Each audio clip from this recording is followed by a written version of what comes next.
ಸಿಟಿಯು. ಈ ಒಂದು ಪ್ಲ್ಯಾಟ್ಫಾರ್ಮ್ನಲ್ಲಿ ಇವತ್ತು ಹಲವಾರು NGOsನ ಕರೆಸಿ ಅಕ್ರಾಸ್ ಕರ್ನಾಟಕದ ಪ್ರತಿಯೊಂದು ಡಿಸ್ಟ್ರಿಕ್ಟಿಂದ ಬಂದಿದ್ದರು. ಅವರು ಬಂದಿದ್ದ ಉದ್ದೇಶ ಅವರು ಮಾಡ್ತಾರೋ ಸಮಾಜ ಕಲ್ಯಾಣ, ಸಮಾಜಮುಖಿ ಕಾರ್ಯಕ್ರಮಗಳಿಗೆ ನಮ್ಮ ಒಂದು ರೀಚ್ ಫಾರ್ ಕಾಸ್ ಸಂಸ್ಥೆ ಏನಿದೆ ಯಾವ ರೀತಿ ಅವರಿಗೆ ಸಹಾಯ ಮಾಡ್ಬೋದು, ಯಾವ ರೀತಿ ಅವರು ಮಾಡ್ತಾ ಇರೋ ಕಾರ್ಯಕ್ರಮಗಳಿಗೆ ಬೆನ್ನೆಲುಬಾಗಿ ನಿಂತ್ಕೋಬಹುದು ಅಂತ ತಿಳ್ಕೊಳ್ಳಿಕ್ಕೆ ಅವ್ರು ಬಂದಿದ್ದರು ಇವತ್ತು. ಸೊ ಆ ಒಂದು ಡಿಸ್ಕಷನ್ನಲ್ಲಿ ನಾವು ಅವ್ರಿಗೆ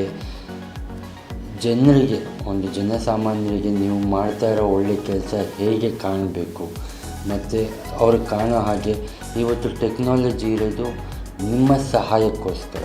ಸೊ ಈ ಟೆಕ್ನಾಲಜಿನ ಯೂಸ್ ಮಾಡಿಕೊಂಡು ನೀವು ಜನಸಾಮಾನ್ಯರಿಗೆ ರೀಚ್ ಆಗಿ ಹಾಗೂ ನಿಮ್ಮ ಕಷ್ಟಗಳು ನೀವು ಜನಸಾಮಾನ್ಯರಿಗೆ ಮಾಡಲಿಕ್ಕೆ ನಿಮಗೇನು ಆರ್ಥಿಕ ಅಥವಾ ವೈಯಕ್ತಿಕ ಸಹಾಯಗಳು ಏನು ಬೇಕಾಗುತ್ತೋ ಅದನ್ನು ಯಾವ ರೀತಿ ಸೇರಿಸೋದು ಅನ್ನೋದು ನಾವು ಅವ್ರಿಗೊಂದು ತೋರಿಸ್ಕೊಟ್ಟು ಮಾಹಿತಿ ಕೊಡ್ತೀವಿ. ಸರ್, ಈಗ ಆ ಮೀಟಿಂಗಲ್ಲಿ ಜನರ ಅಭಿಪ್ರಾಯಗಳು ಏನೆಲ್ಲ ಒಂದು ವಿಷಯಕ್ಕೆ ಸಂಬಂಧಪಟ್ಟಂತೆ ಇತ್ತು, ಅವ್ರ ಸಮಸ್ಯೆಗಳು ಏನೆಲ್ಲ ಇದೆ? ಈಗ ಈ ಒಂದು ಮೀಟಿಂಗ್ನಲ್ಲಿ ಜನರಿಗೆ ಬಂದಿದ್ದವರು ಹಲವಾರು NGOsಗೆ ಏನು ಪ್ರಾಬ್ಲಮ್ಸ್ ಇದೆ ಅಂದರೆ ಅವರು ಒಂದು ಸಮಾಜಮುಖಿ ಕಾರ್ಯಕ್ರಮಗಳು ಏನು ಮಾಡ್ತಾಯಿದ್ರೆ ಅದು ಜನರ ತನಕ ಅದ್ರ ಬಗ್ಗೆ ಆ ಇನ್ಫಾರ್ಮೇಷನ್ ತಲುಪಬೇಕು. ಅದು ಯಾವ ರೀತಿ ತಲುಪಿಸೋದು, ಜನರಿಗೆ ಯಾವ ರೀತಿ ಸಹಾಯ ಮಾಡಿಕೊಡ್ಬಹುದು ಈ NGOಗಳು, ಅದ್ರ ಬಗ್ಗೆ ಅವರು ಒಂದು ಕಾಳಜಿ ಯಾವ ರೀತಿ ನಾವು ಮೆಸೇಜ್ ಸ್ಪ್ರೆಡ್ ಮಾಡಬೇಕು. ಮತ್ತು ನಾವೊಂದು ಮಾಡೋದು ಯಾವ ರೀತಿ ಕಾರ್ಪೊರೇಟ್ಸ್ಗೆ ಇನ್ಫಾರ್ಮೇಷನ್ ಹೋಗಬೇಕು, ಯಾವ ರೀತಿ ಕಾರ್ಪೊರೇಟ್ಸ್ಗೆ ಇನ್ಫಾರ್ಮೇಷನ್ ತಲುಪಬೇಕು ಅನ್ನೋದನ್ನ ಅವರು ಕೇಳಿದ್ರು. ಅದನ್ನು ನಾವು ಹೇಳಿಕೊಟ್ಟು ಮತ್ತು ಈ CSR ಫಂಡಿಂಗ್ ಏನಿದೆ 1000 ಕೋಟಿ ಟರ್ನ್ ಓವರ್ ಇದ್ದು ಅಥವಾ 5 ಕೋಟಿ ಪ್ರಾಫಿಟ್ ಇದ್ದರೆ ಕಾರ್ಪೊರೇಟ್ ಬಿಸ್ನೆಸ್ ಹೌಸಸ್ ಏನಿದೆ ಅವರು 2% ಅವರು ಸಮಾಜ ಕಲ್ಯಾಣಕ್ಕೋಸ್ಕರ ಮಾಡಲೇಬೇಕು. ಇದು ಭಾರತ ಮೊದಲನೇ ಮತ್ತು ಏಕೈಕ ದೇಶ ಇಂಥ ಒಂದು ಸಮಾಜ ಕಲ್ಯಾಣ ರೂಲ್ನ ತರಲಿಕ್ಕೆ. India is the only country that has done it till now, where 2% profit ಏನಿದೆ ಆ್ಯಾವ್ರೇಜ್ ಪ್ರಾಫಿಟು ಅದು ಸಮಾಜ ಕಲ್ಯಾಣಕ್ಕೋಸ್ಕರ ಕಾರ್ಪೊರೇಟ್ ಸ್ಪೆಂಡ್ ಮಾಡಲೇಬೇಕು. ಇದು ಒಂದು ಇಟ್ಕೊಂಡು ಇದರಿಂದ NGOsಗೆ ಯಾವ ರೀತಿ ಇದನ್ನು ಎಂಗೇಜ್ ಮಾಡ್ಬೋದು ಅನ್ನೋ ಒಂದು ಅವರ ಕಾಳಜಿ ಇತ್ತು. ಅದನ್ನು ನಾವು ತಿಳಿಸ್ಕೊಟ್ಟು ಇವತ್ತು ನಿಮ್ಮ ರೀಚ್ ಫಾರ್ ಕಾಸಿಂದ ಒಂದು ಆ್ಯಪ್ನ ಅವ್ರ ಬಗ್ಗೆ ಮಾಹಿತಿಯನ್ನು ಕೊಟ್ರಿ. ಆ ಆ್ಯಪಿಂದ ಏನೆಲ್ಲ ಉಪಯೋಗಗಳಿದೆ, ಅದನ್ನು ಯಾವ ಥರ ಹ್ಯಾಂಡಲ್ ಮಾಡಬೇಕು? ಈ ಆ್ಯಪಿಂದ ಮೇಜರಾಗಿ 4 ತರಹ ಜನರಿಗೆ ಉಪಯೋಗ ಇದೆ. ಒಂದು ಬಂದು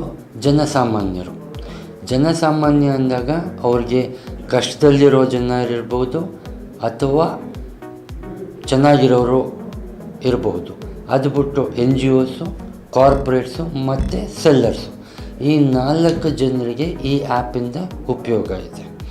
ಸೊ ಈ ಉಪಯೋಗ ಇರೋದನ್ನ ನಾವು ಅವ್ರಿಗೆ ತೋರಿಸ್ಕೊಟ್ಟು ಅಲ್ಲಿ ಮೇಜರಾಗಿ ಅವರು ಕೇಳಿದ ಪ್ರಶ್ನೆ ಏನು ಅಂದರೆ ಈ ಸಾಮಾನ್ಯರ ಜೊತೆ ಒಂದು ಆರ್ಡಿನರಿ ಮೆಂಬರ್, ಫ್ರೀ ಮೆಂಬರ್ ಏನಿದ್ದಾರೆ ಅವ್ರ ಜೊತೆ ನಾವು ಯಾವ ರೀತಿ ಕನೆಕ್ಟ್ ಆಗಬೇಕು, ಅವರಿಂದ ನಮ್ಗೆ ಏನು ಉಪಯೋಗ ಇದೆ ಅನ್ನೋದೊಂದು ತುಂಬ ದೊಡ್ಡ ಕ್ವಶ್ಚನ್ ಇತ್ತು ಅವ್ರಿಗೆ. ನಾವು ಒಂದು ಸೋಷಲ್ ವೆಲ್ಫೇರ್ ಪ್ರೋಗ್ರಾಮ್ ಮಾಡಿದಾಗ ಅದು ಜನರಿಗೆ ತಲುಪಬೇಕು. ಈಗ ಸ್ಕಿಲ್ ಡೆವಲಪ್ಮೆಂಟ್ ಅನ್ನೋ ಒಂದು ಪ್ರೋಗ್ರಾಮ್ ಇದೆ. ಸ್ಕಿಲ್ ಡೆವಲಪ್ಮೆಂಟು ಈ ಅನ್ಎಂಪ್ಲಾಯ್ಡ್ ಯೂತ್ಗೆ ತಲುಪಿದ್ರೆ ಅವರ ಜೀವನಕ್ಕೆ ಒಂದು ದಾರಿಯಾಗುತ್ತೆ. ಸಿಂಪಲ್, ಒಬ್ಬರು ಕೆಲಸ ಕಾರ್ಯ ಇಲ್ಲದೆ ಏನೂ ಮಾಡ್ಕೊಂಡು ಕೂತಿರೋರಿಗೆ ಒಂದು ಮೇಸನ್ ಟ್ರೈನಿಂಗ್ ಸಿಕ್ಕಿದ್ರೆ ಅವರು ನಾಳೆ ಬೆಳಿಗ್ಗೆ ಎದ್ದು ಟ್ರೈನಿಂಗ್ ಮುಗಿಸ್ಕೊಂಡು ಮಾರನೇ ದಿನ ಎದ್ದು ಅವರು ಒಂದು ಸಂಸಾರಕ್ಕೆ ಏನು ಬೇಕೋ ಸ್ವತಃ ದುಡ್ಕೊಳ್ಳೋ ಅಷ್ಟು ಅರ್ಹತೆ ಬಂದೋಗುತ್ತೆ ಅವ್ರಿಗೆ. ಸೊ ಇದನ್ನು ನಾವು ಅವ್ರಿಗೆ ತೋರಿಸ್ಕೊಟ್ಟು ಇದನ್ನು ಮಾಡಬೇಕು ಅಂದರೆ ಜನಸಾಮಾನ್ಯ ಬಂದು NGO ಜೊತೆ ಕನೆಕ್ಟ್ ಆಗಬೇಕು. ಸ್ಕಿಲ್ ಡೆವಲಪ್ಮೆಂಟ್ ಇರ್ಬೋದು ಅಥವಾ ಫೈನಾನ್ಷಿಯಲ್ ಹೆಲ್ಪ್ ಇರ್ಬೋದು. ಈ ಥರ ಹಲವಾರು NGOs ಹಲವಾರು ರೀತಿಯಲ್ಲಿ ಸಹಾಯ ಮಾಡೋಕ್ಕೆ ರೆಡಿ ಇದ್ದಾರೆ. ಬಟ್ ಜನರು ಅವರಿಗೆ ಕನೆಕ್ಟ್ ಆಗಬೇಕು. ನಿಮ್ಮಲ್ಲಿ ರೀಚ್ ಫಾರ್ ಕಾಸ್ಗೆ ಕೇವಲ NGOs ಮಾತ್ರ ಬಂದು ಮೆಂಬರ್ಶಿಪ್ ತಗೋಬೇಕಾ ಅಥವಾ ಇಂಡಿವಿಜುವಲಿ ಜನರು ಕೂಡ ಪಬ್ಲಿಕ್ ಬಂದು ನಿಮ್ಮಲ್ಲಿ ಮೆಂಬರ್ಶಿಪ್ ತಗೋಬೋದಾ? ಈ ಒಂದು ಇದು ಜನಸಾಮಾನ್ಯರು ಕೂಡ ಬಂದು ಫ್ರೀ ಮೆಂಬರ್ಶಿಪ್, ಅವ್ರಿಗೆ ಯಾವುದೇ ಥರದ ಚಾರ್ಜಸ್ ಇಲ್ಲ, ಫ್ರೀ ಮೆಂಬರ್ಶಿಪ್ ತೊಗೋಬೋದು. ಅದು ತಗೊಳ್ಳೋದ್ರಿಂದ ಅವರು 4 ಒಳ್ಳೆ ಕೆಲಸ ಮಾಡ್ಬೋದು, ಅಥವಾ ಅವರಿಗೆ ಪ್ರಾಬ್ಲಮ್ ಇದ್ದಲ್ಲಿ ಅವರು NGOಸಿಂದ ಸಹಾಯ ಪಡಿಬೋದು. ಇದರಲ್ಲಿ ಜನಸಾಮಾನ್ಯರು ಹೆಚ್ಚಿನಿಂದ ಹೆಚ್ಚಾಗಿ ಭಾಗವಹಿಸಿ ವಾಲಂಟಿಯರ್ ಪ್ರೋಗ್ರಾಮ್ ಮಾಡ್ಬೋದು, ಸ್ಪಾನ್ಸರ್ಶಿಪ್ ಪ್ರೋಗ್ರಾಮ್ಸ್ ಮಾಡ್ಬೋದು, ಈವೆಂಟಿಗೆ ಅಟೆಂಡ್ ಮಾಡಬಹುದು, ಮತ್ತು ಅವ್ರಿಗೆ ಕಷ್ಟ ಇದ್ದಲ್ಲಿ ಅವ್ರ ಕಷ್ಟ ಹೇಳ್ಕೊಂಡು ಸಹಾಯ ಪಡಿಬೋದು.